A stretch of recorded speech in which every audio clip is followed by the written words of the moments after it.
Hi, this is your girl, Dottie Radio, Archie, coming to you from Talk to Dot. Today, I want to tell you about certain signs that you will notice when you just come out of an abusive relationship, emotionally and psychologically abusive relationship. Number one, a woman who's come out of an abusive relationship will constantly apologize.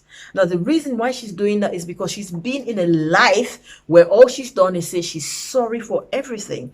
When she was right, she had to apologize. When she was wrong, she had to apologize. When he was right, she apologized. And when he was wrong, she apologized. She's been made to say sorry for everything because now she doesn't know what is right or what is wrong. She can't trust herself. She doesn't know what she's doing anymore. So it's easy to say, "Oh, I'm so sorry. I'm so sorry about that. I'm so sorry. Please forgive me." The second thing you'll find out about people or ladies who've come out of emotionally abusive relationships is that they don't believe that they're beautiful, because they've been broken down and they've been broken so much that they don't believe that they're beautiful inside or outside. Even when you give them compliments, they don't accept it. I mean, they hear it, but they don't believe it. They're like, okay.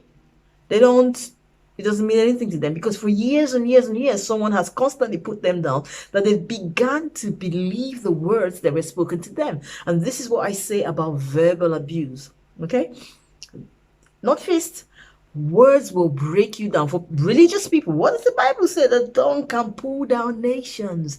The tongue, not the fist. The other thing is that you find out that she will break down very easily in small fights. So in a little argument, she breaks down in tears. She goes hysterical, and you're thinking, okay, what's going on here? It's not the fight that is happening right there. It's not the argument that's happening right there.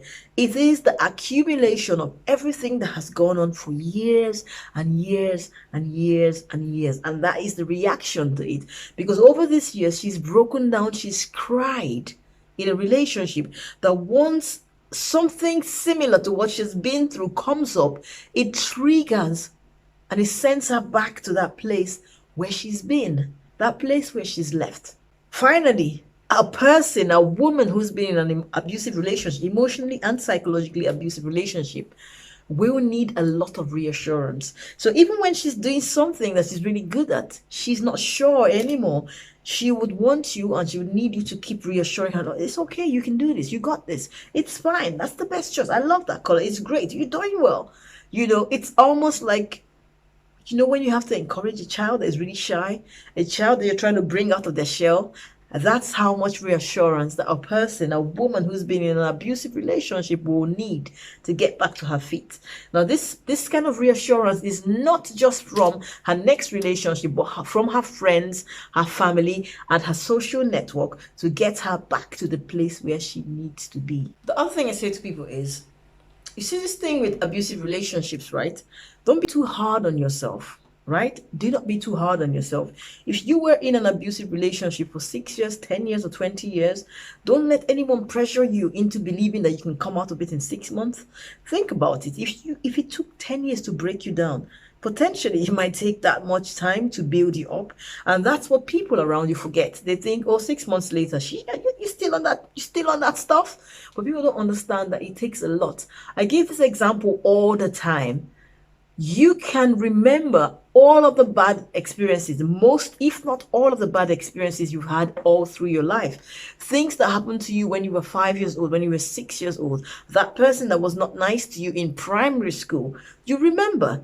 But then you think that someone that just came out of an abusive relationship would have forgotten everything and just moved on. No, every sound, smell, movies, words, music, things they hear that trigger the past will remind them, and it takes a whole lot of rewiring to get out of it.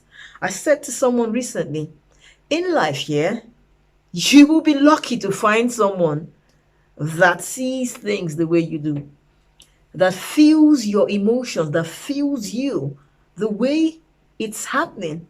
A lot of times you don't even have that one person. But if you have even one person, count yourself lucky. But guess what? It takes 6 to 8 pallbearers to carry a casket. 6 to 8 pallbearers to lift you up when you are dead. Just imagine if all through your life you had 6 to 8 people constantly cheering at you, lifting you up, making sure you are never down. Oh my goodness, what a wonderful world this would be. I say this. Let us support each other. Let us lift each other up in any way we can. Look around you. If 3 in 5 people are being abused, then obviously this is a pandemic. It is a pandemic, and we don't pay enough attention to it. Ladies and gentlemen, it's your girl Dottie Kregel Archery. If you are in an abusive relationship, if you know someone who is being abused, please help them. Talk to them, talk to someone. Help them find help. Literally, grab them by the hand and pull them out. Because trust me, it is a difficult cycle to break out of. And if you got no one to talk to, please talk to Dot. From me to you, there's a book coming. talktodot.com/the book. The book will tell you a lot of things. In fact, it's going to be exposing domestic violence for what it is. And it's going to be giving you real life experiences, real life stories that you will be able to relate to. Don't miss the book. From me to you, crazy love all the way. One love, peace, guidance, and respect.